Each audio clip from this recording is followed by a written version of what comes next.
Hello my dear students, welcome to video lectures of Gurukul classes. और आज की class में एक बहुत ही मज़ेदार डिस्कशन होने वाला है। आज के क्लास में हम एक न्यू चैप्टर स्टार्ट करेंगे जिसका नाम क्या है, कैपेसिटेंस, है ना। देखिए, आप लोग जो है ना इलेक्ट्रोस्टैटिक्स कंप्लीट कर चुके हैं। आपको पोटेंशियल क्या है, पोटेंशियल डिफरेंस क्या है, ये सारे अच्छे से आप लर्न कर चुके हैं। वो सारे आइडियाज़ जो है हम इस चैप्टर में यूज़ करने वाले हैं। ठीक है, बेसिकली पोटेंशियल का आइडिया। देखिए, आप 10th स्टैंडर्ड में जब आप करंट इलेक्ट्रिसिटी पढ़ रहे थे तो वहां पे आप एक इलेक्ट्रिकल प्रॉपर्टी को डिफाइन किया था। उसका नाम क्या था? रेजिस्टेंस। यस, जैसे रेजिस्टेंस एक इलेक्ट्रिकल प्रॉपर्टी होता है ना, वैसे कैपेसिटेंस भी एक इलेक्ट्रिकल प्रॉपर्टी होता है, इलेक्ट्रिसिटी का प्रॉपर्टी होता है। ठीक है, वैसे कैपेसिटेंस को डिफाइन कैसे कर सकते हैं? हम ऐसे डिफाइन कर सकते हैं कि इट इज द एबिलिटी या capacity of a system to store electric energy. Electric energy को स्टोर करने का जो कैपेसिटी है, हम इसको क्या बोलते हैं? कैपेसिटेंस बोलते हैं। और इलेक्ट्रिक एनर्जी कैसे स्टोर होगा? उसके लिए उसको चार्ज को स्टोर करना पड़ेगा। तो आप ऐसे भी बोल सकते हैं कि it is the capacity to store electric charge. ठीक है, तो जो सिस्टम एनर्जी को स्टोर करता है, हम उस सिस्टम को बोलते हैं कैपेसिटर। ओके, क्या? कैपेसिटर। जैसे हम बोलते हैं रजिस्टर, ऐसे यहाँ पे क्या बोलेंगे? कैपेसिटर, है ना। वहां पे क्या था? रजिस्टर, और उसका प्रॉपर्टी का नाम क्या था? रेजिस्टेंस। यहाँ पे क्या बोलेंगे? कैपेसिटर, और उसका प्रॉपर्टी का नाम क्या है? कैपेसिटेंस। ऐसा हम बोल सकते हैं। ठीक है, वैसे कैपेसिटर का अगर हम बात करें, अगर उसके हिस्ट्री को जाए ना, तो सबसे पहले दुनिया में कैपेसिटर बनाने वाले जो साइंटिस्ट थे उनका नाम है वन क्लिस्ट। तो वन क्लिस्ट जो है अराउंड 1745 में सबसे पहले कैपेसिटर को डिजाइन किया। ठीक है, तो उसके बाद कैपेसिटर का यूजेस बढ़ता गया, बढ़ता गया, बढ़ता गया, और आज तो बिना कैपेसिटर में इलेक्ट्रिक सर्किट का कुछ मतलब नहीं है। तो कई सारे सर्किट में capacitor as a circuit element use होता है। आपको कुछ रियल लाइफ कनेक्टेड सिचुएशन में बता सकता हूं, जैसे कि आप एक सीलिंग फैन का एग्जांपल लेते हैं या फैन का एग्जांपल लेते हैं। ठीक है, तो एक सीलिंग फैन में आप कभी कैपेसिटर को देखे हैं? आप देखें, पर वो कैपेसिटर है आपको पता नहीं होगा, है ना। आज मैं बता देता हूँ। फैन में, सीलिंग फैन में थोड़ा ऊपर से देखो, ऐसे देखिए, नीचे से नहीं, है ना। ऊपर से देखिए, वहां पे ना आपको एक सिलिंड्रिकल बॉक्स जैसे दिखेगा, एक सिलेंडर जैसे दिखेगा। एक्चुअली वो जो सिलेंडर है वो ना कैपेसिटर है। वो क्या है? कैपेसिटर है। कैपेसिटर क्या है? कैपेसिटर जो है ना, वो चार्ज भी हो सकता है और डिस्चार्ज भी हो सकता है। चार्ज होने का मतलब क्या है? अगर हम बोलते हैं कैपेसिटर चार्ज हो रहा है, उसका मतलब क्या है? वो एनर्जी एक्सेप्ट कर रहा है, एनर्जी स्टोर कर रहा है। और डिस्चार्ज हो रहा है मतलब क्या है? एनर्जी सप्लाई कर रहा है, एनर्जी रिलीज कर रहा है, सर्किट को एनर्जी दे रहा है। ठीक है, तो फैन में कैपेसिटर का काम क्या है? थोड़ा सोचिए। होता क्या है, फैन को इनिशिएट करना ना डिफिकल्ट है। अगर आप कैपेसिटर लगाएंगे नहीं और स्विच को ऑन करेंगे तो फैन कभी भी इनिशिएट नहीं होगा, शुरू नहीं होगा। क्या होता है, जब हम स्विच को ऑन करते हैं ना, तो कैपेसिटर ना झटके से क्या होता है? डिस्चार्ज हो जाता है। ओके, बहुत ही कम टाइम में झटके से डिस्चार्ज होता है। जब वो डिस्चार्ज होता है ना, तो ट्रेमेंडस energy, large amount of energy वो रिलीज करता है सर्किट को, और उससे फैन जो है इनिशिएट करना शुरू कर देता है ना, रोटेट करना शुरू कर देता है। तो इस तरीके से वहां पे कैपेसिटर हेल्प करता है। ऐसा ही और एक एग्जांपल देना चाहूंगा, जैसे कि मोबाइल का कैमरा या कोई कोई प्रोफेशनल कैमरा, है ना, वहां पे हम क्या करते हैं? फ्लैश लाइट ऑन करते हैं। ठीक है ना, फ्लैश लाइट। अगर थोड़ा डार्क है तो हम क्या करते हैं? फ्लैश लाइट ऑन करते हैं। वो फ्लैश लाइट क्या करता है? झटके से ना, झटके से ट्रेमेंडस लाइट प्रोड्यूस करता है, large amount of light produce करता है। इतने सारे एनर्जी, इतने सारे लाइट एनर्जी कैसे प्रोड्यूस होते हैं? वहां पर भी कैपेसिटर का रोल है, वहां पर भी कैपेसिटर है। अब जैसे बटन को दबा देते हैं तो कैपेसिटर क्या होता है? झटके से डिस्चार्ज होता है और लार्ज अमाउंट ऑफ एनर्जी फैल जाता है, लाइट एनर्जी हमें मिलता है। ठीक है ना, तो इस तरीके से कई सारे सिचुएशन है जहां पे कैपेसिटर को हम यूज करते हैं। तो चलिए, कोई बात नहीं, हम अभी आज के क्लास का डिस्कशन स्टार्ट करते हैं। सो कैपेसिटेंस को डिफाइन कैसे किया गया वो आप देख लीजिए। सपोज देखिए, ये जो है, सपोज हम रैंडमली कोई भी एक बॉडी लेते हैं, जैसे कि सपोज एक मेटल है, एक मेटालिक बॉडी है। आप जानते हैं कि मेटालिक बॉडी में चार्ज जो है सिर्फ सरफेस में डिस्ट्रीब्यूशन होता है। ठीक है, तो एज पर प्रीवियस इंफॉर्मेशन, सो ये जो मेटालिक बॉडी है, इसका चार्ज को हम क्या करते हैं? क्यू ले लेते हैं। ठीक है, सो अगर इसका चार्ज क्यू है, अगर इसका चार्ज क्यू है और इसका पोटेंशियल को भी में रिप्रेजेंट करते हैं, सो जनरली क्या होता है कि जो चार्ज और पोटेंशियल है ये डायरेक्टली प्रोपोर्शनल होते हैं। बात तो सही है, more will be charge, more is charge, more will be potential. तो आप ऐसे लिख सकते हैं कि Q is directly proportional to, Q is proportional to V. Okay, तो charge is proportional to potential, more is charge, more will be potential. ठीक है ना, तो यहां पे आप क्या लिख सकते हैं? Q is equal to C V, Q is equal to some proportionality constant C into B। ये जो proportionality constant आया C, this is called as capacitance. इसको हम क्या बोलते हैं? कैपेसिटेंस ही बोलते हैं, ठीक है।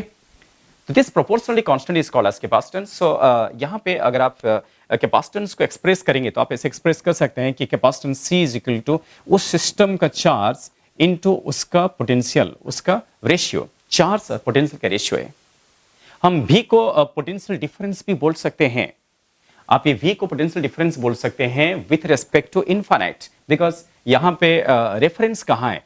हम इस सिस्टम के लिए पोटेंशियल को जब डिफाइन करते हैं तब रेफरेंस तो लेना पड़ता है ना। तो इस केस में कुछ बोला नहीं तो रेफरेंस कहाँ लेना है? आपको बताया रेफरेंस कहाँ लेना है? इन्फिनिटी में लेना है। सो इन्फिनिटी को अगर हम रेफरेंस लेते हैं, so by considering reference at infinite, तो इन्फिनिट में पोटेंशियल क्या होगा? जीरो होगा। तो उसका रेस्पेक्ट इसका पोटेंशियल क्या होगा? भी होगा। सो दैट मीन्स इनफाइनाइट के रेस्पेक्ट इसका इस बॉडी का पोटेंशियल क्या है? वी है ना। तो रेफरेंस के पास पोटेंशियल क्या होता है? जीरो होता है, आप सभी लोग जानते हैं। सो यहाँ पे रेफरेंस पे पोटेंशियल को मुझे क्या लिखना पड़ेगा? जीरो लिखना पड़ेगा, है ना। रेफरेंस पे पोटेंशियल जीरो है और उस जीरो पोटेंशियल के रेस्पेक्ट इस बॉडी का पोटेंशियल क्या है? वी है। आप ऐसे सोच सकते हैं। So that C will be equals to, जो ओरिजिनल एक्सप्रेशन है ध्यान दीजिए, C is equal to Q by V. ये एक्सप्रेशन आप ध्यान में रखिए। अगर इसको हम ध्यान में रखते हैं, वी को हम पोटेंशियल डिफरेंस भी बोल सकते हैं। पोटेंशियल डिफरेंस किसके रेस्पेक्ट? जीरो के रेस्पेक्ट, ओके, रेफरेंस के रेस्पेक्ट। तो यहाँ पे आप एसआई सिस्टम में इसका यूनिट को भी डिफाइन कर सकते हैं, है ना। तो उसका यूनिट क्या होगा? कैपेसिटेंस का चार्ज का क्या है? Coulomb, okay, coulomb by volt. Potential का यूनिट क्या है? वोल्ट है। सो कूलम पर वोल्ट, और इसको बोला गया farad. This is called as farad. तो वन फैराड को हम ऐसे डिफाइन कर सकते हैं, one farad is equal to 1 coulomb by 1 volt. इस तरीके से आप यूनिट को डिफाइन कर सकते हैं। वैसे ये कि फैराड जो है ना, ये प्रैक्टिकली एक बहुत ही बड़ा यूनिट है। समझ पा रहे हैं? ये ना बहुत ही बड़ा यूनिट है। सो इसलिए प्रैक्टिकल जो यूनिट्स होता है, जनरली जो हम कैपेसिटर यूज करते हैं या आम लाइफ में जो हम कैपेसिटर यूज करते हैं, उसका कैपेसिटेंस फैराड के रेस्पेक्ट बहुत ही छोटा रहता है। जैसे कि माइक्रो फैराड, अगर मैं बताऊंगा 1 माइक्रो फैराड, है ना, तो ये कितना आएगा? 10⁻⁻6 फैराड। या 1 मिली फैराड, 1 मिली फैराड क्या होगा? 10⁻³ फैराड। ऐसा आप यूज कर सकते हैं। या पिको फैराड, तो ये सब क्या है? ये सब प्रैक्टिकल यूनिट्स जो हम आम लाइफ में यूज करते हैं, ठीक है। तो इस तरीके से हम कैपेसिटेंस को डिफाइन कर सकते हैं, ठीक है। अब यहां पे एक सोचने वाली बात है। सोचिए क्या होता है कि अगर आप कैपेसिटेंस को चार्ज और पोटेंशियल का रेशियो मानते हैं, तो हम अगर एक मेटालिक स्फीयर लेते हैं, फॉर एग्जांपल हमें एक एग्जांपल लेके डिस्कस करना चाहिए। फॉर एग्जांपल अगर एक मेटालिक स्फीयर है, सो आप सभी लोग जानते हैं कि मेटालिक स्फीयर में चार्ज कहां होता है? मेटालिक स्फीयर में, अगर ये मेटालिक स्फीयर है, इसका रेडियस कुछ आर ले लेना, ठीक है, इसका रेडियस को आर ले लेते हैं। सो इसका चार्ज को क्यू ले लेते हैं, सो दैट हम इसका पोटेंशियल को डिफाइन कर सकते हैं। Okay, charge is Q. तो पोटेंशियल का मतलब क्या है? स्फीयर का पोटेंशियल। नॉर्मली बॉडी का पोटेंशियल का मतलब क्या है? उस बॉडी का सरफेस का पोटेंशियल ये माना जाता है। कई बार बच्चे कंफ्यूज होते हैं, वो बोलते हैं पोटेंशियल, बोलते तो कहां पोटेंशियल लेना? बाहर, अंदर, सरफेस, बहुत सारे पॉइंट्स है ना। तो ऐसा नहीं है। अगर आपको बॉडी का पोटेंशियल बोला जाएगा तो आप क्या करना? बॉडी का सरफेस का पोटेंशियल लेना। जैसे कि यहां पे पोटेंशियल ऑफ स्फीयर बोलूंगा, सो पोटेंशियल ऑफ स्फीयर, ये कौन सा स्फीयर है? ये मेटालिक स्फीयर है ना, तभी तो चार्ज सरफेस में। पोटेंशियल ऑफ स्फीयर का मतलब है स्फीयर का कहां का? सरफेस का पोटेंशियल, है ना। और सरफेस का फॉर्मूला तो आपको पता ही है, v को आप क्या लिख सकते हैं? 1/4πε0 Q/r। ओके, इस तरीके से आप लिख सकते हैं। So now to define capacitance हमें क्या करना पड़ेगा? c क्या होता है? चार्ज, उस सिस्टम का चार्ज और उसका सरफेस का पोटेंशियल, उसका रेशियो, ऐसा हम लिख सकते हैं। यहां पे रेफरेंस कहां ले रहे हैं? रेफरेंस ले रहे हैं इन्फिनिटी में। इन्फिनिटी को रेफरेंस लेके यहां का पोटेंशियल को हम डिफाइन कर रहे हैं। समझ पा रहे हैं? तो ये क्या हो जाएगा? Q/v। सो Q/v को यहां पे पुट कर लेते हैं, तो 1/4πε0 Q/r। सो Q कैंसिल, तो क्या हो रहा है कि फाइनली चार्ज ही कैंसिल हो गया। एक चीज जरूर आपको ध्यान देना चाहिए कि इस प्रोसेस में जब हम कैपेसिटेंस को डिफाइन कर रहे हैं, इस प्रोसेस में चार्ज कैंसिल हो जा रहा है। कौन कैंसिल हो रहा है? चार्ज कैंसिल हो रहा है। इस बात को ध्यान में रखो। तो चार्ज कैंसिल होने के बाद आपको कैपेसिटेंस क्या मिलेगा? 4πε0 into r। ε0 क्यों? बिकॉज हम बॉडी के जो सराउंडिंग है ना, हम इसको वैक्यूम सोच रहे हैं तो हमको क्या लिखना पड़ेगा? ε0 लिखना पड़ेगा। बट एक ध्यान देने वाली बात था, हम यहाँ पे चार्ज को काट चुके हैं, चार्ज कैंसिल हो गया है। इसका मतलब क्या है? कैपेसिटेंस चार्ज पे डिपेंडेंट ही नहीं है।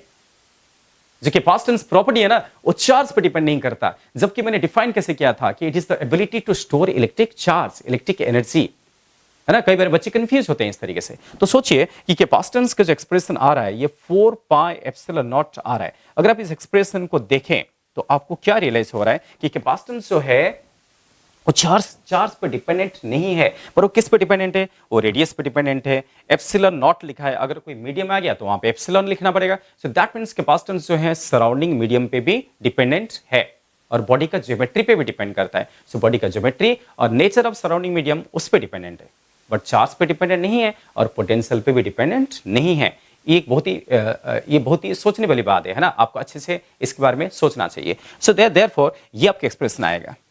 अगर कोई मीडियम आ गया, यहाँ पे क्या है? वैक्यूम है। वैक्यूम में तो हमको क्या लिखना पड़ रहा है? एप्सिलॉन नॉट लिखना पड़ रहा है। अगर मीडियम आ गया तो आप क्या लिखेंगे? एप्सिलॉन लिखेंगे, ठीक है ना, चलेगा। सो दैट इस तरीके से हम एक एग्जांपल ले सकते हैं टू डिफाइन कैपेसिटेंस। देखिए इसको इरेज कर लेते हैं, आप इसको नोट डाउन कर लीजिए। सोचिए अगर हम यहाँ पे अर्थ की बात करते हैं, है ना। मैंने आपको प्रीवियस क्लास में बताया था कि जो हमारे अर्थ है हम ना उसको एक कंडक्टिंग स्फीयर जैसे मानते हैं, है ना। आप जानते हैं ना, earth can be consider as, earth जो है उसको हम एक कंडक्टिंग स्फीयर जैसे मान सकते हैं। तो अगर कंडक्टिंग स्फीयर मान सकते हैं तो आपका अर्थ का कैपेसिटेंस निकाल सकते हैं, ठीक है ना। बस आपको यहाँ पे रेडियस जो है अर्थ का पुट करना पड़ेगा, है ना। यस। सो यहाँ पे क्या है? वैक्यूम है ना। सराउंडिंग मीडियम क्या है? वैक्यूम। इसलिए हम यहाँ पे क्या लिख रहे हैं? एप्सिलॉन नॉट लिख रहे हैं। सो दैट क्या हो रहा है? तो यहाँ पे हम नोट डाउन कर सकते हैं कि if surrounding medium, if surrounding is medium, है ना, surrounding is medium having dielectric constant,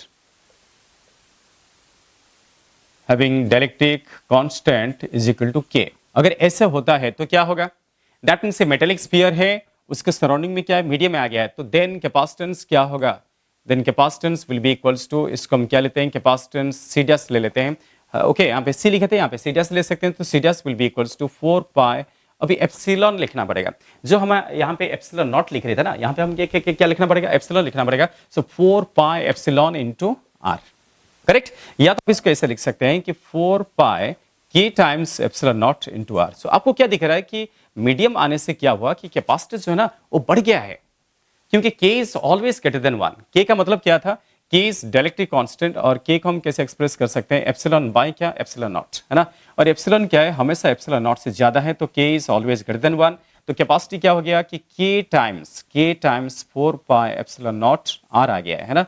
so that means c dash will be equals to k times c। सो आपको ये भी दिख रहा है कि जो मेटेलिक स्फीयर हमने लिया था, अगर उसके अराउंड कुछ मीडियम आ जाता है जिसका डायलेक्ट्रिक कांस्टेंट क्या हो? k हो, तो कैपेसिटेंस जो है ना वो k टाइम्स क्या हो रहा है? इंक्रीज हो रहा है, ठीक है। इसको आप ध्यान में रखिए। अभी हम उस स्पेशल नोट को सामने लाएंगे। ये नोट को जरूर अच्छे से ध्यान देना कि कैपेसिटेंस, मैं यहाँ पे लिख सकता हूँ कि कैपेसिटेंस इज इंडिपेंडेंट। क्या ऐसे लिखा जा सकता है? कैपेसिटेंस इज इंडिपेंडेंट ऑफ, है ना। Capacitance is independent of charge and क्या? Potential. Capacitance is independent of charge and potential, ठीक है ना। But depends on geometry of system, ऐसा आप लिख सकते हैं। ज्योमेट्रिकल फैक्टर पे डिपेंड करता है, ज्योमेट्री ऑफ सिस्टम। जैसे कि आपको यहाँ पे रेडियस दिख रहा है, तो रेडियस क्या है? एक ज्योमेट्रिकल फैक्टर है ना, but depends on geometric of the system and nature of surrounding medium, nature of surrounding, nature of क्या? सराउंडिंग क्या? मीडियम। ओके,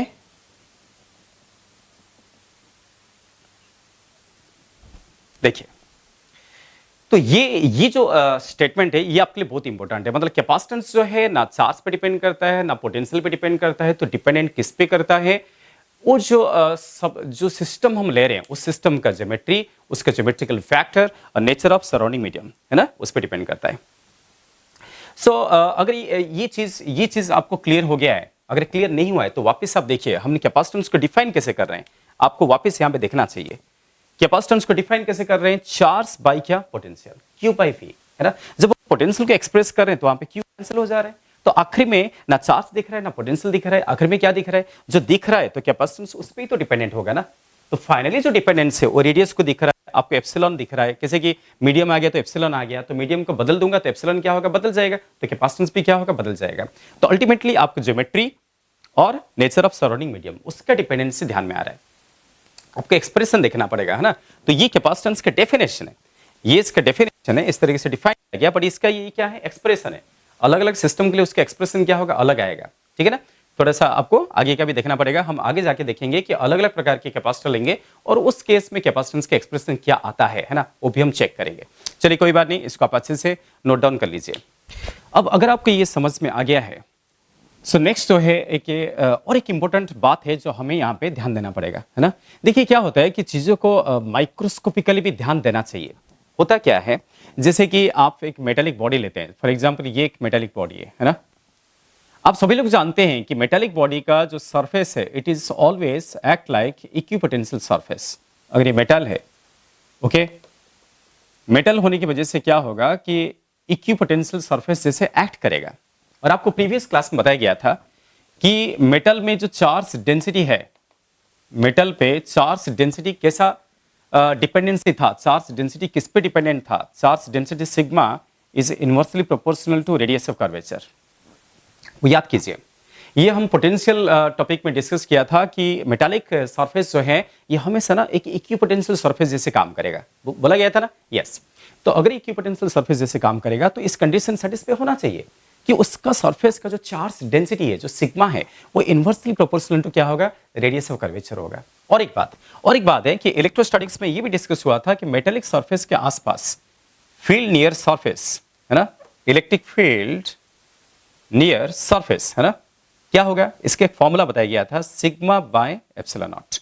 तो ये है इलेक्ट्रिक फील्ड नियर क्या? सरफेस। तो सिग्मा बाय एप्सिलॉन नॉट, और सिग्मा क्या है? आर को इनवर्सली प्रोपोर्शनल है ना। तो मैं कैपेसिटेंस में इसको क्यों डिस्कशन कर रहा हूं, ये काफी इंपॉर्टेंट नोट है, इसको थोड़ा ध्यान दीजिए।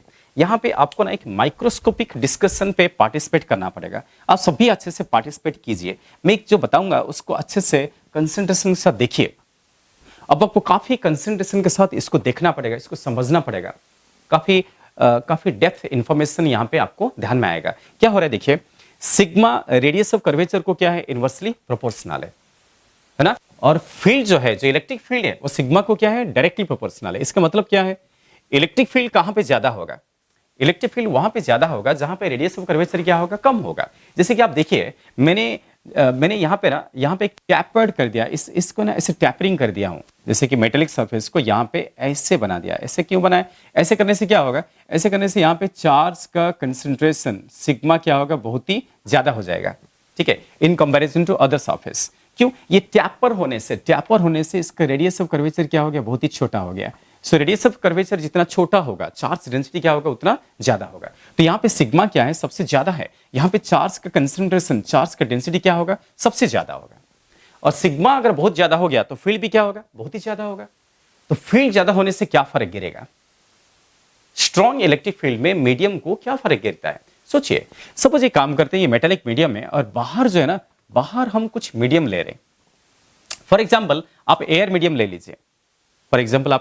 लीजिए, या वाटर ले लीजिए, कुछ भी आप ले सकते हैं। सपोज इस मेटल के बाहर क्या वाटर ले लिया गया है ना। सो अगर वाटर मीडियम है, ये सब क्या है? Water medium. सोचिए, ये है वाटर मीडियम। तो सराउंडिंग मीडियम को हमने क्या ले लिया? पानी ले लिया, और पानी में इस मेटेलिक ऑब्जेक्ट को रखा गया जिसके सरफेस में क्या है? चार्ज इस तरीके से डिस्ट्रीब्यूशन हुआ है ना। सो सोचिए, वाटर मीडियम जो है, हम इसको क्या बोलेंगे? Dielectric medium. मैंने पिछले क्लास क्या बोला था? पिछले क्लास क्या था? अगर आपने देखा नहीं तो सबसे पहले वो क्लास देखिए।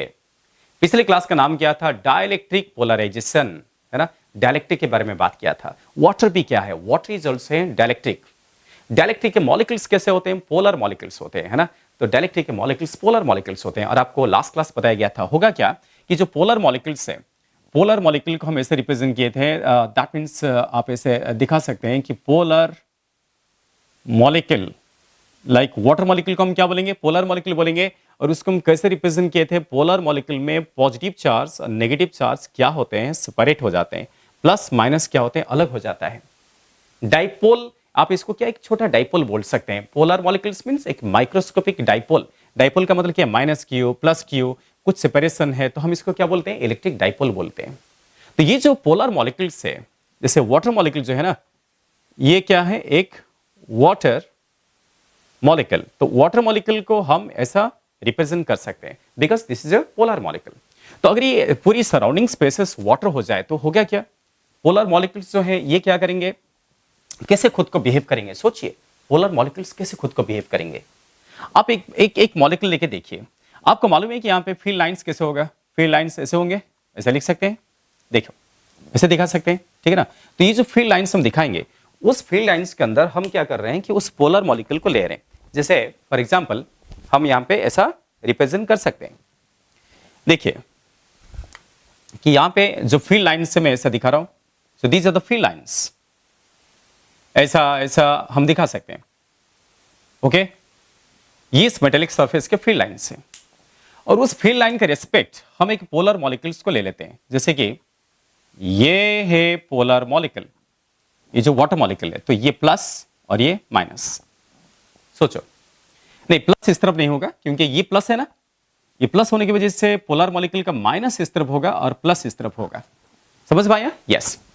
तो क्या हो रहा है कि यहाँ पे जो फील्ड का डायरेक्शन है, फील्ड का डायरेक्शन कैसा है, ये फील्ड लाइन से देखो, ये फील्ड लाइन से, तो फील्ड का डायरेक्शन जो है, फील्ड की वजह से यहाँ पे एक फोर्स एक्ट होगा। Suppose this is the direction of field lines, है ना, ये फील्ड लाइंस के डायरेक्शन है।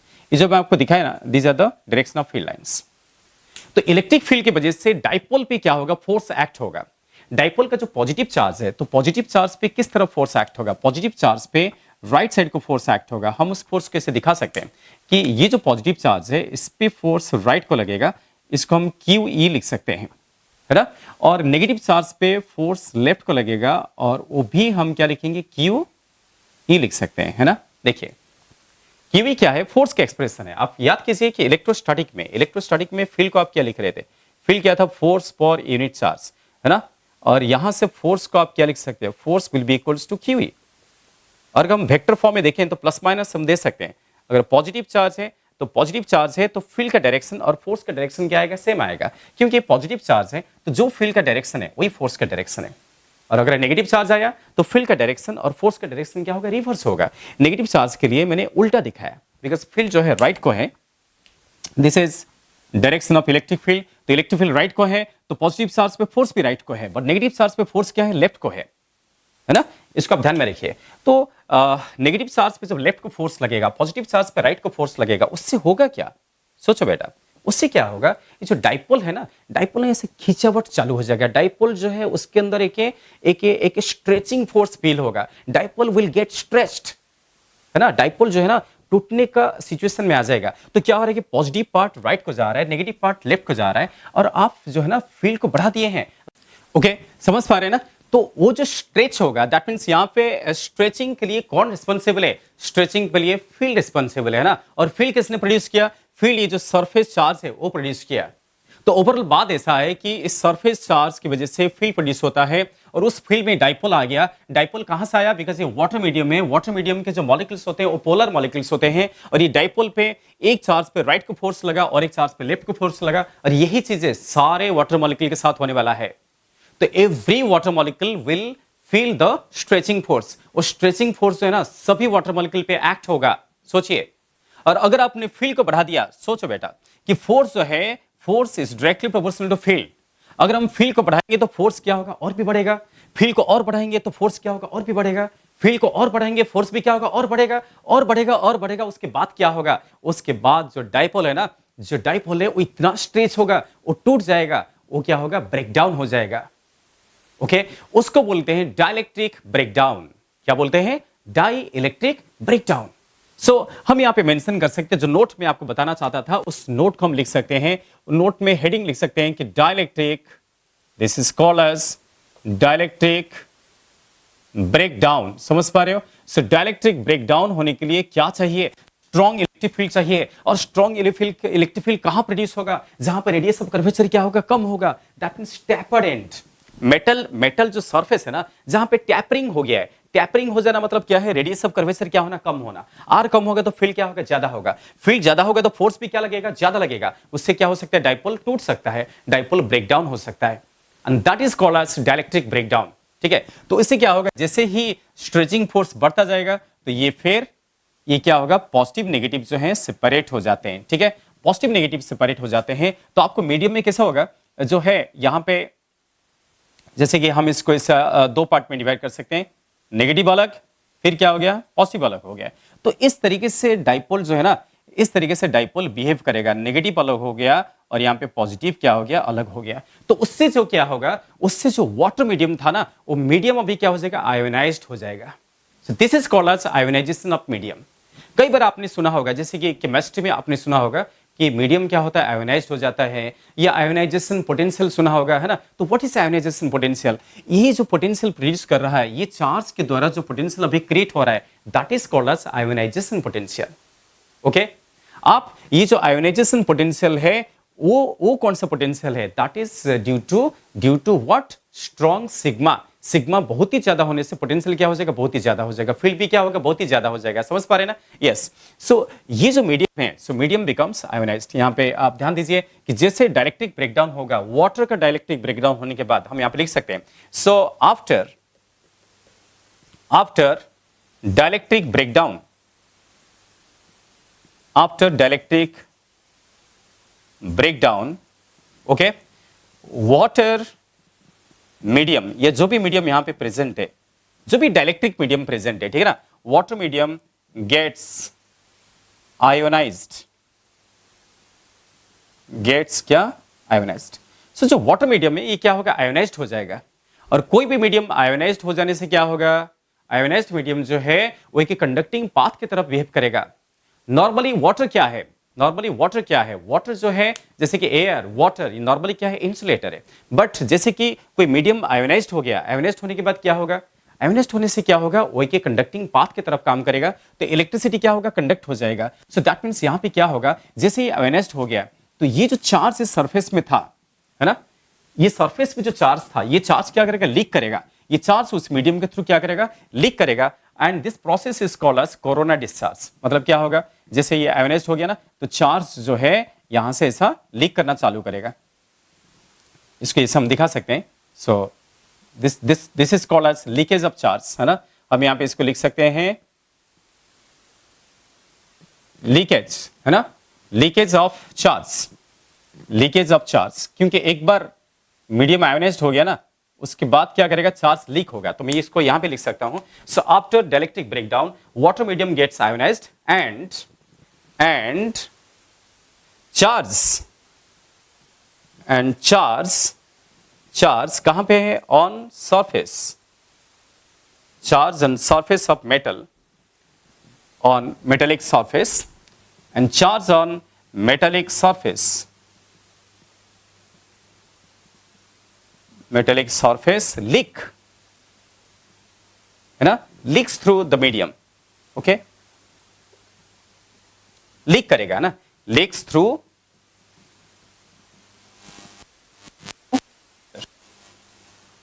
तो उसके थ्रू क्या करेगा? वो लीक करेगा।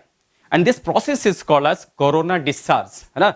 सो इसका नाम क्या है? This process is called as ये जो प्रोसेस है, जो लीकिंग प्रोसेस है ना, this leakage process is called as corona discharge,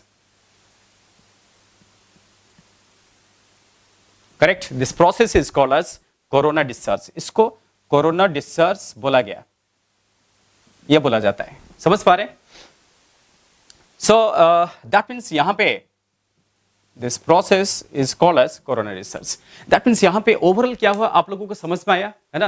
ये थोड़ा सा ना डेप्थ में सोचने वाला टॉपिक है, काफी डेप्थ में आपको सोचना पड़ता है। बात बहुत ही सिंपल है। बात कैसा है कि कोई भी मेटालिक सरफेस का जो चार्ज डेंसिटी है वो रेडियस ऑफ कर्वेचर को क्या है, इनवर्सली प्रोपोर्शनल है। जहां पे आर कम होगा वहां पे फील्ड क्या होगा, ज्यादा होगा, बिकॉज फील्ड क्या है, सिग्मा को डायरेक्टली प्रोपोर्शनल है। इसलिए जहां जहां टैपर कंडक्टर होगा, मतलब टैपर सरफेस होगा, वहां पे रेडियस ऑफ कर्वेचर कम होगा और सिग्मा बहुत ही ज्यादा होगा। सिग्मा बहुत ज्यादा होने से क्या होगा, फील्ड काफी स्ट्रांग हो जाएगा, काफी स्ट्रांग फील्ड प्रोड्यूस होगा और स्ट्रांग फील्ड की वजह से जो आसपास का मीडियम है ना उसमें डायलेक्ट्रिक ब्रेकडाउन हो जाएगा। मैं आपको एक्सप्लेन किया किस तरीके से डायलेक्ट्रिक ब्रेकडाउन होगा। उसके जो मॉलिक्यूल्स है, पोलर मॉलिक्यूल्स है, वो स्ट्रेच होंगे और स्ट्रेच होंगे और स्ट्रेच होंगे और टूट जाएंगे, है ना। तो पॉजिटिव नेगेटिव क्या होगा, सेपरेट हो जाएगा। This process is called as what, this is called as ionization. Medium क्या होगा, आयोनाइज्ड हो गया। जैसे मीडियम आयोनाइज्ड हो जाएगा, जो चार्ज मेटल सरफेस में है वो चार्ज क्या करेंगे, उसके थ्रू लीक करना चालू करेंगे। ओके, तो चार्ज जो है ना लीक करेंगे and this leakage process is called as corona discharge, है ना, कोरोना डिस्चार्ज। ठीक है, समझ में आ गया। चलिए कोई बात नहीं, तो ये बहुत इंपॉर्टेंट पॉइंट था, इसको आप क्या कीजिए, अच्छे से नोट डाउन कीजिए। इसका जो है इसको यहाँ पे बोलने का कुछ मतलब था, मतलब ये था कि मेटल सरफेस पे चार्ज जो है, चार्ज एक्यूमुलेट होने का कुछ कैपेसिटी भी है। अब समझिए बात को, अगर ये मेटालिक सरफेस है, उसके सराउंडिंग मीडियम है, तो इस पे कितनी भी चार्ज आ सकता है ऐसा नहीं है। आप यहां पे सिग्मा का एक प्रॉपर लिमिट है। बात को सोचिए, मैं क्यों ये टॉपिक को यहां पे ले रहा हूं, क्योंकि मेटालिक सरफेस में चार्ज क्या हो रहा है, एक्यूमुलेट हो रहा है। चार्ज एक्यूमुलेट हो रहा है तो सिग्मा क्या हो रहा है, बढ़ रहा है ना। तो सिग्मा बढ़ेगा बढ़ेगा बढ़ेगा, तो मेटालिक सरफेस में सिग्मा का भी एक लिमिट है। उससे अगर ज्यादा सिग्मा हो गया ना, अगर सिग्मा उससे ज्यादा हो गया, सिग्मा उसका मैक्सिमम वैल्यू अगर क्रॉस कर गया, तो क्या होगा, ये जो मीडियम है ये ब्रेकडाउन कर जाएगा। ये डायलेक्ट्रिक ब्रेकडाउन करने से सरफेस में जो चार्ज था वो क्या करेगा, लीक कर जाएगा और रहेगा ही नहीं। इसका मतलब क्या निकला, इसका मतलब ये निकला कि मेटालिक सरफेस में सिग्मा का भी एक मैक्सिमम लिमिट है। वो मैं आपको इस टॉपिक के थ्रू बताना चाहता हूं। ऐसा नहीं है कि मेटालिक सरफेस में कितने भी चार्ज एक्यूमुलेट हो जाएगा, ऐसा नहीं है। मेटालिक सरफेस में चार्ज को ऐड करो, इसका एक लिमिट भी है। वो लिमिट क्रॉस कर गया ना, तो चार्ज क्या लीक कर जाएगा, कोरोना डिस्चार्ज हो गया। चार्ज लीक क्यों करेगा, आसपास के मीडियम क्या हो जाएंगे, आयोनाइज्ड हो जाएंगे, इस प्रोसेस में आयोनाइज्ड हो जाएंगे। ठीक है, सो ये जो इलेक्ट्रिक फील्ड है ना, इसको बोला गया डाइलेक्ट्रिक स्ट्रेंथ। इसके एक नाम भी है, कई बार बच्चे ना उस वर्ड से कंफ्यूज होते हैं। उसका नाम क्या है, dielectric strength. Dielectric strength क्या है, वो इलेक्ट्रिक फील्ड का नाम है। जिस इलेक्ट्रिक फील्ड में क्या हो रहा है, मीडियम क्या हो रहा है, आयोनाइज्ड हो जा रहा है, सराउंडिंग मीडियम आयोनाइज्ड हो जा रहा है। तो हम उसको यहाँ पर भी मेंशन कर सकते हैं। यहाँ पे बेटा आप लिख सकते हो कि ये जो इलेक्ट्रिक फील्ड है, इस इलेक्ट्रिक फील्ड में क्या हुआ, आयोनाइज्ड हो गया ना। तो इस इलेक्ट्रिक फील्ड को, ये जो इलेक्ट्रिक फील्ड है, दिस इज कॉल्ड एज, है ना, ये जो इलेक्ट्रिक फील्ड है उसको ही हम क्या बोलेंगे, dielectric strength is called as dielectric क्या स्ट्रेंथ। सो कोई भी कहां पे अगर क्वेश्चन में जब आप प्रॉब्लम सॉल्व कर रहे हैं, कुछ टॉपिक डिस्कस कर रहे हैं, वहां पे अगर डाइलेक्ट्रिक स्ट्रेंथ लिखा है तो आप समझ जाना, आप क्या समझना, डाइलेक्ट्रिक स्ट्रेंथ क्या है, वो इलेक्ट्रिक फील्ड है जिसके द्वारा मीडियम क्या हो जाएगा, आयोनाइज्ड हो जाएगा, डाइलेक्ट्रिक जो है ब्रेकडाउन हो जाएगा। तो डाइलेक्ट्रिक को ब्रेकडाउन करने में, है ना, कौन सा फील्ड है मदद करता है, कौन सा फील्ड हेल्प करता है, डाइलेक्ट्रिक स्ट्रेंथ हेल्प करता है। ये जस्ट एक फील्ड का नाम है, जिस फील्ड में मीडियम क्या होता है, आयोनाइज्ड हो जाता है। उसका आगे ध्यान में रखिए, ठीक है, चलेगा, कोई बात नहीं। तो ये टॉपिक आपको समझ में आ गया होगा। तो ये टॉपिक आपको ना जेईई में, नीट में प्रॉब्लम्स को सॉल्व करने में हेल्प करेगा। कई बार जेईई में ऐसे क्वेश्चन आते हैं, नीट में ऐसे क्वेश्चन आते हैं जिसमें मेटल सरफेस का मैक्सिमम सिग्मा पूछा जाता है। जैसे कि मेटल एक सरफेस है, मेटल एक बॉडी है, उसके सराउंडिंग मीडियम है, और आपको डाइलेक्ट्रिक स्ट्रेंथ पता है, मतलब ये इलेक्ट्रिक फील्ड पता है, तो आपको उसको लेके क्वेश्चन पूछा जा सकता है कि मैक्सिमम कितने चार्ज उसमें एक्यूमुलेट हो सकता है ना, उस मेटेलिक सरफेस में मैक्सिमम कितने चार्ज एक्यूमुलेट हो सकता है। उससे ज्यादा चार्ज नहीं हो सकता। उससे ज्यादा चार्ज होगा तो क्या होगा, मैंने बोला कि उससे अगर ज्यादा चार्ज हुआ तो फिर मीडियम क्या होगा, आयोनाइज्ड हो जाएगा, है ना, डाइलेक्ट्रिक ब्रेकडाउन होगा, उससे चार्ज क्या करेंगे, लीक कर जाएंगे। तो उस चीज को आप हमेशा ध्यान में रखो, इसको अच्छे से नोट कर लीजिए। ओके, अभी हम क्या करते हैं, कैपेसिटर का डिस्कशन चालू कर लेते हैं, है ना। सो कैपेसिटेंस तो समझ में आ गया। So next, what is capacitor. जैसे कि मैंने आपको बताया कि कैपेसिटर का मतलब क्या है, एक सिस्टम है। ओके, एक सिस्टम को हम क्या बोलते हैं, कैपेसिटर बोलते हैं, जो कि इलेक्ट्रिक एनर्जी स्टोर कर सकता है। देखिए ध्यान से, तो यहाँ पे मैंने ना दो मेटालिक बॉडी लिया, एक बॉडी का चार्ज के लिया पॉजिटिव और एक सरफेस का चार्ज के लिया नेगेटिव, है ना। तो इस मेटालिक सरफेस का चार्ज पॉजिटिव है, ये मेटालिक चार्ज सरफेस का क्या है, नेगेटिव चार्ज है। तो ये जो सिस्टम आपको दिख रहा है, so this system can be said to be a capacitor. Okay, इस सिस्टम को हम कैपेसिटर बोलेंगे। यहाँ पे क्या हो रहा है, ये फील्ड लाइंस है, दोनों बॉडी के बीच में इलेक्ट्रिक फील्ड एग्जिस्ट करेगा, so there will be a potential difference also, दोनों बॉडी के बीच में पोटेंशियल डिफरेंस आएगा, फील्ड एग्जिस्ट करेगा, और हम यहाँ पे हम क्या कर सकते हैं, कैपेसिटेंस को डिफाइन कर सकते हैं। इस केस में अगर आपको इस सिस्टम का कैपेसिटेंस डिफाइन करना है, दैट मींस इस कैपेसिटर के कैपेसिटेंस डिफाइन करना है, तो आप क्या करोगे, तो capacitance of the given system will be equals to, okay, will be equals to, I mean इस कैपेसिटर क्या कैपेसिटेंस क्या होगा, जो चार्ज है, देखिए जैसे कि इस पे क्या है, प्लस क्यू चार्ज है, इसमें माइनस क्यू चार्ज है, तो कोई भी एक सरफेस का चार्ज का magnitude, charge magnitude divided by potential difference, potential difference between two bodies, that means potential of positive charge है ना, minus potential of negative charge, हम ऐसे डिफाइन कर सकते हैं। तो चार्ज बाय पोटेंशियल डिफरेंस आप ऐसे बोल सकते हैं, है ना, so charge magnitude by potential difference, दोनों जो सरफेस है, दोनों बॉडी जो है उनके बीच पोटेंशियल डिफरेंस है, पोटेंशियल डिफरेंस, ये इस कैपेसिटर का कैपेसिटेंस को इस तरीके से हम डिफाइन कर सकते हैं, समझ पा रहे हैं। सो बी प्लस मींस इसका पोटेंशियल, बी माइनस मींस उसका पोटेंशियल, उनका डिफरेंस है ना, मैं इसका डिफरेंस ले रहा हूं, समझ पा रहे हैं, ये पॉजिटिव चार्ज का पोटेंशियल, ये नेगेटिव चार्ज सरफेस का potential. So this is how we can define capacitance of a capacitor. तो कैपेसिटर को आप कैसे डिफाइन कर सकते हैं, आप ऐसे लिख सकते हैं कि it is a system of two, है ना, equal and opposite, okay, it is a system of two equal and opposite charge surface, हम ऐसे ले सकते हैं, equal and opposite charge surface, तो दोनों सरफेस पे इसमें फील्ड एग्जिस्ट कर रहा है, फील्ड एग्जिस्ट करने की वजह से पोटेंशियल डिफरेंस आ रहा है, और हम इस तरीके से उसका कैपेसिटेंस डिफाइन कर सकते हैं। तो आगे का जो डिस्कशन होगा कैपेसिटर को लेके, वहां पे आपको ये एक्सप्रेशन यूज करना है, ठीक है। So this is how we can define a capacitor. So अभी हम क्या करेंगे कि कैपेसिटर भी ना अलग अलग टाइप के होते हैं, तो कैपेसिटर भी अलग अलग टाइप के होते हैं, जैसे कि parallel plate capacitor, spherical capacitor and cylindrical capacitor, ठीक है ना। तो हम यहाँ पे मेंशन कर सकते हैं, सो capacitors are of different types,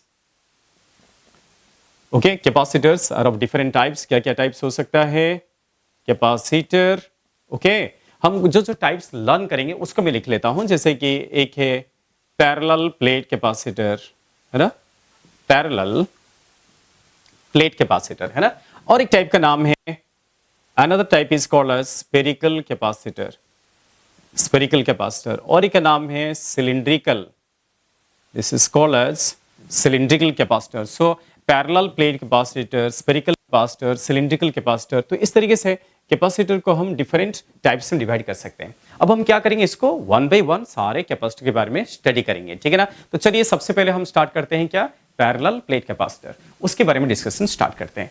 सो चलेगा, अब इसको लिख लेना। सो फर्स्ट हम लेते हैं पैरेलल प्लेट कैपेसिटर, उसको हम कैसे डिफाइन करेंगे, उसके कैपेसिटेंस कैसे डिफाइन करेंगे, वो सारी चीजें आपको ध्यान देना है। देखिए parallel plate capacitor, parallel plate capacitor, okay. देखिए इसमें कुछ नहीं, जैसे कि आपको मालूम पड़ा है कि कैपेसिटर में हमेशा दो सरफेस होना जरूरी है, इक्वल एंड अपोजिटली चार्ज होना जरूरी है ना। सो जैसे कि मैं यहाँ पे क्या कर रहा हूँ, एक सिंपल डेरिवेशन हम कर सकते हैं। सपोज ये एक मेटालिक प्लेट है, ऐसे मान लीजिए कि ये एक मेटालिक प्लेट है, ओके, और ये और एक मेटालिक प्लेट है, और उनके बीच कुछ सेपरेशन है, कुछ सेपरेशन होना जरूरी है, ठीक है। सो हम एक प्लेट को पॉजिटिवली चार्ज दे देते हैं, ये इसका चार्ज पॉजिटिव है और इसका चार्ज क्या है, नेगेटिव है। इस तरीके से हमने एक सिस्टम बनाया। तो ये जो सिस्टम बन गया है, पॉजिटिव चार्ज प्लेट और नेगेटिव चार्ज प्लेट, है ना, ये सिस्टम को हम क्या बोलेंगे, पैरेलल प्लेट कैपेसिटर बोलेंगे। तो ये सरफेस का चार्ज पॉजिटिव है, हम इसको प्लस क्यू ले सकते हैं, तो इसको क्या लेंगे, माइनस क्यू, करेक्ट। तो let distance between the two plates is small D.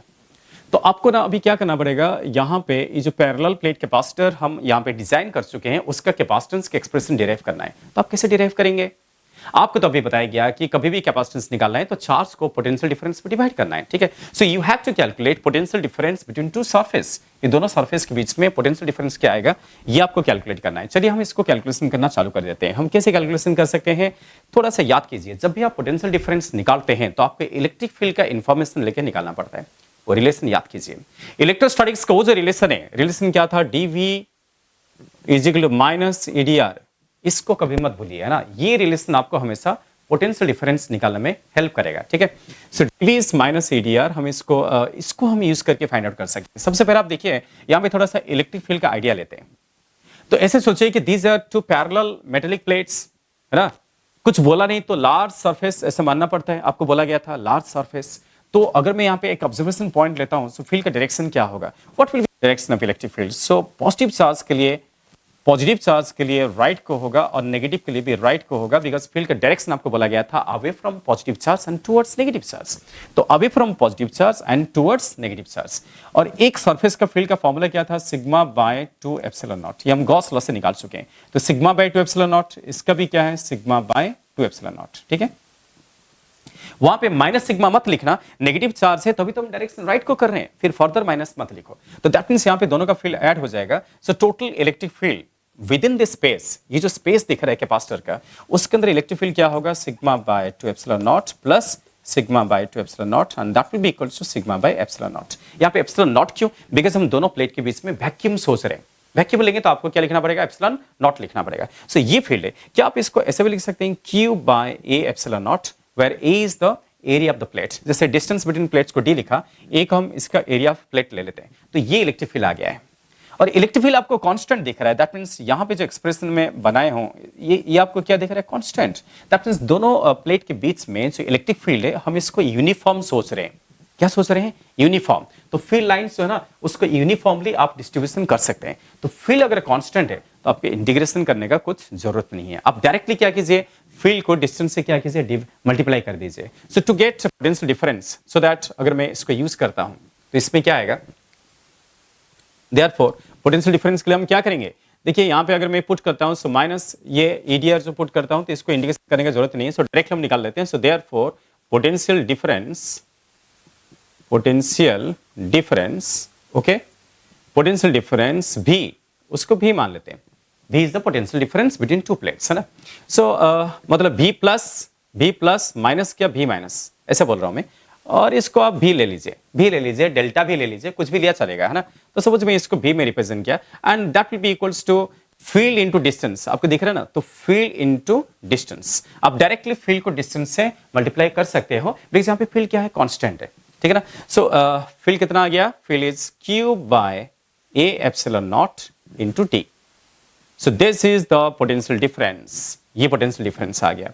Once potential difference आ गया है तो हम क्या करेंगे, तो इसको ऐसा ही रहने देते। So V plus minus V minus आपके मिल गया है। तो once potential difference मिल गया, so therefore capacitance is equal to charge magnitude, है ना। आपको बोला गया था कोई भी प्लेट का चार्ज का मैग्नीट्यूड को पुट कीजिए डिवाइडेड बाय पोटेंशियल डिफरेंस, मतलब V plus minus V minus. तो कितना आएगा ये, C will be equals to Q bye potential difference कैसा है, फील्ड को डिस्टेंस से मल्टीप्लाई किया, डायरेक्ट मल्टीप्लाई किया, बिकॉज फील्ड क्या था, कांस्टेंट था। तो यहाँ पे क्या आएगा, Q by A epsilon naught into D। So Q cancel. Again आपको वही कंसेप्ट आ रहा है कि कैपेसिटेंस चार्ज पर डिपेंड नहीं करता, कैपेसिटेंस चार्ज पर डिपेंडेंट नहीं है। कैपेसिटेंस ना चार्ज पर डिपेंडेंट है ना पोटेंशियल डिफरेंस पर डिपेंडेंट है। किस पर डिपेंडेंट है, वो आपके सामने दिख रहा है। Q कैंसिल होने के बाद आपके सामने क्या दिख रहा है, A epsilon naught by D।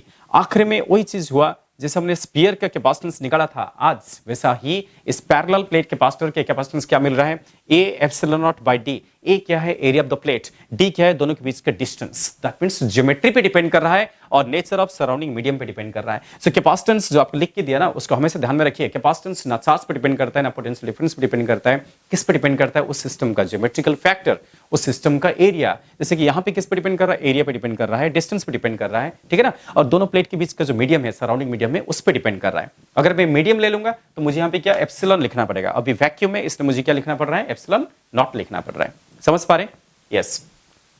सो कहीं ना कहीं एक लिंकिंग यहां पे क्रिएट हो रहा है। आप सोच लीजिए क्यों ऐसा हो रहा है ना, थोड़ा सा आपको सोचना चाहिए। जैसे कि आपके बिल्डिंग में जो वाटर टैंक है, सोचो जैसे कि आपके बिल्डिंग में पानी का टंकी है ना, उससे हम लिंक करना चाहिए, आपको समझ में आएगा बेटर, है ना। तो जो पानी का टंकी है, जो वाटर टैंक है, वाटर टैंक में क्या हो रहा है, क्या स्टोर हो रहा है, पानी स्टोर हो रहा है। जैसे कि इस पे क्या स्टोर हो रहा है, चार्ज स्टोर हो रहा है। जैसे कि कैपेसिटर में चार्ज स्टोर होता है, वैसा ही वाटर टैंक में वाटर स्टोर होता है। तो बेटा सोचो, पानी का टंकी में, वाटर टैंक में कितना पानी स्टोर होगा, कितना वाटर स्टोर होगा। क्या वो वाटर पे डिपेंड करता है, नहीं, वो वाटर पे डिपेंड नहीं करता। वो उस टैंक का ज्योमेट्री पे डिपेंड करता है। वो जो टैंकी है उसका वॉल्यूम कितना है उस पे डिपेंड करता है, उसके ज्योमेट्री पे डिपेंड करता है। वो जो स्टोर हो रहा है उस पे डिपेंड नहीं करता। अगर वाटर टैंक में वाटर स्टोर हो रहा है तो कितना वाटर स्टोर होगा वो पानी पे डिपेंड नहीं करेगा। वो किस पे डिपेंड करेगा? उस जो टैंक है, टैंक का ज्योमेट्री पे डिपेंड करेगा। उसका साइज क्या है, उसका वॉल्यूम क्या है, उसका एरिया क्या है, उस पर डिपेंड करेगा, है ना? Yes. In the similar way एक कैपेसिटर में कितने चार्ज स्टोर होगा, है ना? कितना चार्ज, आई मीन उसका जो कैपेसिटी है, कैपेसिटर का जो कैपेसिटी है, दैट मींस वो कितने चार्ज स्टोर करेगा। वो जो कैपेसिटी है ना, वो चार्ज पे डिपेंड नहीं करता। कितने चार्ज स्टोर होगा वो चार्ज पे डिपेंड नहीं करेगा। वो किस पे डिपेंड करेगा? उसके ज्योमेट्री पे डिपेंड करेगा, जैसे कि एरिया पे, डिस्टेंस पे, वो सारी चीजों पे डिपेंड करेगा। समझ पा रहे हैं? तो इस तरीके से आप इसको लिंक कर सकते हैं कि कैपेसिटेंस जो है चार्ज पे डिपेंडेंट नहीं है, वो किस पे डिपेंडेंट है? ज्योमेट्रिकल फैक्टर पे डिपेंडेंट है और नेचर ऑफ सराउंडिंग मीडियम पे डिपेंडेंट है। चलिए कोई बात नहीं, ये कैपेसिटेंस का एक्सप्रेशन आ गया। अगर यहाँ पे मीडियम होता, इफ हम दोनों प्लेट के बीच में कुछ मीडियम ले लेते, जैसे ये प्लेट है ना, और यहां पे कुछ मीडियम आ गया, तो क्या होगा? मीडियम आने से क्या होगा? So let this be positive charge surface, ये क्या है? नेगेटिव चार्ज सरफेस, और बीच में सराउंडिंग मीडियम आ गया। तो यहां पे क्या था? वैक्यूम था। यहां पे क्या है? वैक्यूम है, इसलिए हम एप्सिलॉन नॉट लिख रहे हैं। अगर मीडियम आ गया तो क्या होगा? आपको ये पढ़ाया जा चुका है, याद कीजिए, डाइलेक्ट्रिक पोलराइजेशन रिसेंटली में पढ़ाया था। कैपेसिटर पढ़ाने से पहले मैं आपको डाइलेक्ट्रिक पोलराइजेशन पढ़ाया, वो बार बार दिमाग में रखिए, है ना?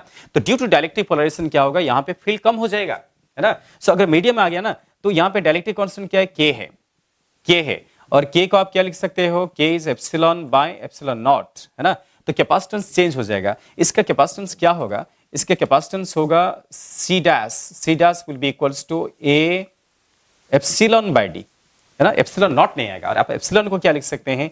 a into K times epsilon naught by D, correct? ऐसा आप लिख सकते हैं। तो क्या होगा इसमें? So that will be equals to K times, ये क्या हो रहा है? के टाइम्स सी हो रहा है। उस कैपेसिटेंस क्या हो रहा है? बढ़ रहा है, कैपेसिटेंस इंक्रीज हो रहा है। सो वैक्यूम था, अगर वैक्यूम को आप कोई डाइलेक्ट्रिक मीडियम में रिप्लेस करते हैं, सो प्रैक्टिकली ऐसे होता है। तो एक्सपेरिमेंटली जब कैपेसिटर बनाया जाता है तो कैपेसिटर में ना वैक्यूम को नहीं रखा जाता है, उसमें कुछ ना कुछ मीडियम भर दिया जाता है। मीडियम भरने से क्या होता है? कैपेसिटेंस क्या होता है? बढ़ जाता है, के टाइम्स बढ़ जाता है। उसका ध्यान में रखो। तो ये था पैरेलल प्लेट कैपेसिटर जो है उसका डिस्कशन, और इस पैरेलल प्लेट कैपेसिटर का कैपेसिटी का एक्सप्रेशन कैसे निकला, कैसे फील्ड फाइंड आउट किया, पोटेंशियल डिफरेंस फाइंड आउट कैसे किया, और कैपेसिटेंस कैसे फाइंड आउट किया, वो आपके सामने। ठीक है, चलिए कोई बात नहीं। वंस आपको इसका कैपेसिटर का एक्सप्रेशन मिल गया तो ध्यान दीजिए, जैसे जैसे प्लेट पास पास लाएंगे ना तो कैपेसिटी क्या होगा? बढ़ेगा। पास पास लाने से क्या होगा? डिस्टेंस कम हो रहा है, डी कम होगा तो कैपेसिटी क्या होगा? बढ़ेगा। उसको ध्यान में रखो, चलेगा। अब इसमें क्या हुआ है? इस सिस्टम में क्या है? एनर्जी स्टोर हुआ है, आपको बताया गया था। तो कितना एनर्जी स्टोर हुआ वो भी आप कैलकुलेट कर सकते हैं। ठीक है, तो हम कैसे कैलकुलेशन करेंगे वो भी देख लेते हैं। सो इस कैपेसिटर में एनर्जी स्टोरेज कितना हो रहा है इस पैरेलल प्लेट कैपेसिटर में, उसको चलिए हम डिटरमाइन करना चालू कर देते हैं। तो चलेगा, तो हम यहाँ पे जो है सेम डायग्राम रखूंगा, बट अभी हम एनर्जी का डिस्कस करेंगे। आप इसको नोट डाउन कर लेना, मैं इसको इरेज कर लेता हूं। इतना पोर्शन इरेज कर दिया, एक्सप्रेशन आपके सामने आ चुका है। So same capacitor, but now we have to calculate energy. So parallel plate capacitor, इस पे एनर्जी स्टोर्ड है ना?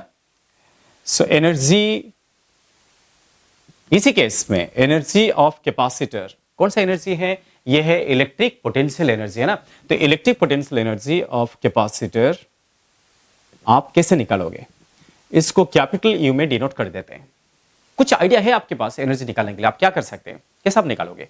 तो क्या हम ऐसे कर सकते हैं कि एनर्जी डेंसिटी, वो याद करो, मैंने और एक क्लास में एनर्जी डेंसिटी का डिस्कस किया था ना। तो एनर्जी डेंसिटी का फॉर्मूला क्या था? Half epsilon naught into E square.